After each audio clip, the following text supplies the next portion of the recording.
안녕하세요. 우리가 정말 매일같이 쓰는 단어들 있잖아요. 그 속에 어마어마한 언어학적 미스테리가 숨어 있다는 거 혹시 아시나요? 오늘은 바로 그 비밀을 파헤쳐 볼 건데요. 한국어에서 사람을 높여 부를 때 쓰는 분, 그리고 일본어에서 사람을 뜻하는 히토, 이 두 단어 사이에 숨겨진 수천 년의 연결고리를 한번 추적해 보겠습니다. 자, 그럼 바로 시작해 볼까요? 식당에 가면 늘 듣는 말, 몇 분이세요? 바로 이 분이라는 단어. 그리고 일본어에선 사람을 히토라고 하죠. 발음도 쓰임새도 이건 뭐 너무 달라 보이잖아요. 한쪽은 존댓말에 쓰는 단위인데 다른 쪽은 그냥 사람을 뜻하는 보통 명사고요. 근데 만약에 이 두 단어가 사실은 같은 뿌리에서 나왔다고 한다면 여러분 믿으시겠어요? 오늘 제가 그 증거를 하나씩 똑똑히 보여드리겠습니다. 자, 첫 번째 단서부터 찾아보죠. 바로 단어의 몸, 즉 본체를 찾는 겁니다. 이 단서는요, 한국어 분의 진짜 정체가 뭔지 제대로 이해하는 데서부터 시작해요. 우리는 보통 분을 그냥 사람 세는 단위? 이렇게만 생각하잖아요? 근데 사실 그 단위라는 껍데기 뒤에는 본체라는 아주 중요한 본질이 숨어 있습니다. 여기 이 표를 한번 보세요. 이거 정말 흥미롭습니다.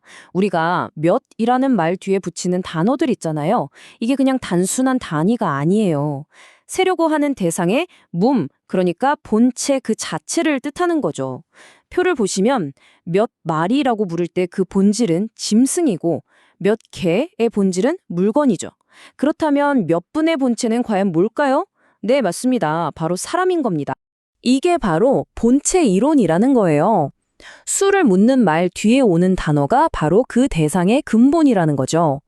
이 이론에 따르면 분은 그냥 사람을 세는 기능적인 말이 아니라 아주 먼 옛날에는 사람 그 자체를 의미했던 독립적인 명사였다는 결론이 나옵니다. 자, 이제 분이 곧 사람이라는 사실을 알았으니까 두 번째 단서로 넘어가 보죠. 바로 소리를 연결하는 법칙입니다. 이 사람을 뜻하는 단어가 어떻게 바다 건너 일본으로 가서 히토가 되었는지 그 놀라운 소리의 변화를 추적해 볼 시간이에요. 이제부터가 진짜 재밌어집니다. 아마 여기서 다들 똑같은 질문을 하실 거예요. 아니, 아무리 들어봐도 부랑 흐는 완전 다른 소리인데 어떻게 분이 히토가 될 수 있다는 거지? 이거 거의 불가능해 보이잖아요. 하지만 언어학에는요, 이 불가능을 가능하게 만드는 아주 명확한 규칙이 존재합니다. 그게 바로 언어학자들이 이름 붙인 1436 발음 법칙입니다. 이 법칙이 뭐냐면 한국어의 법이나 피읍 발음이 일본어로 넘어갈 때 아주 체계적으로 흐 발음으로 변하는 현상을 설명하는 거예요. 여기 표에 나온 것처럼 분의 첫 소리 법이 히토의 첫 소리 히가 된 건 절대 우연이 아니고요. 이 규칙에 따른 필연적인 결과라는 거죠. 이게 그냥 분에만 딱 해당하는 예외적인 케이스가 아니에요. 예를 들어서 불을 뜻하는 우리말 불 있죠? 이게 일본어로 개면 히가 됩니다. 그리고 바람을 뜻하는 바람은 하라가 되고요. 보세요. V가 히읗으로 바뀌는 건 두 언어 사이에 존재하는 아주 일관된 약속 같은 음음 변화 규칙인 셈입니다. 근데 우리의 추적은 여기서 끝나지 않습니다. 이제 이 단어의 진짜 뿌리를 찾아서 아주 먼 과거로 여정을 떠나볼 거예요. 이 단어의 흔적은요, 한국어를 훌쩍 넘어서 인류의 가장 오래된 언어 중 하나까지 거슬러 올라갑니다. 바로 고대 인도어 산스크리트어입니다. 정말 놀랍게도요, 이 산스크리트어에 사람 또는 인류를 뜻하는 품스라는 단어가 있어요. 어떠세요? 분이란 발음이 굉장히 비슷하죠? 그리고 옆에 보이는 부타라는 단어도 존재를 의미하는데 이게 바로 사람이라는 존재의 본질을 가리킨다는 아까 그 본체 이론을 아주 강력하게 뒷받침해주는 증거입니다. 결국 품스의 첫 소리인 이 피가 바로 한국어의 밥, 그리고 일본어의 히읗으로 이어지는 모든 변화의 시작점이었던 겁니다. 자, 이 슬라이드 한 장이 모든 걸 요약해줍니다. 고대 산스크리트어 푼스에서 시작된 사람이라는 단어가 한국으로 와서 존재의 본질을 나타내는 분이 됐고 그게 다시 일본으로 건너가서 소리법칙에 따라 히토로 정착한 거죠. 와, 정말 엄청난 여정이지 않나요? 이제 마지막 질문 하나가 남았습니다. 사라진 단어의 행방을 찾아서 마지막 포즐 조각을 한번 맞춰보죠. 분이 히토의 뿌리가 맞다면 왜 오늘날 일본 사람들은 우리처럼 분이라는 말을 써서 사람을 높여 부르지 않는 걸까요? 맞아요.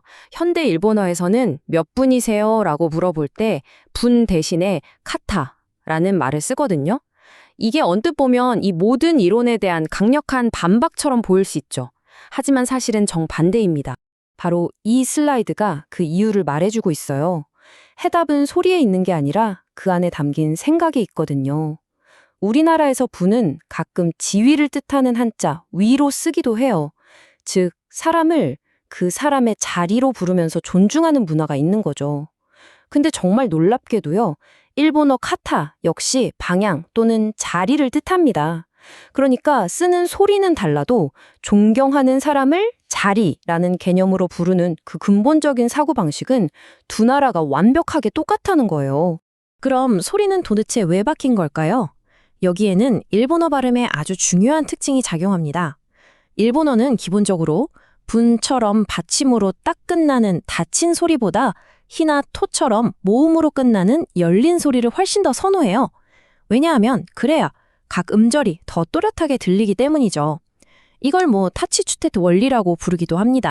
이 진화 과정을 한번 따라가 보시죠. 자, 1단계 고대에 분이라는 닫힌 소리가 있었어요. 이 단어가 일본어 환경에 적응해야만 했겠죠. 그래서 2단계 소리가 변합니다.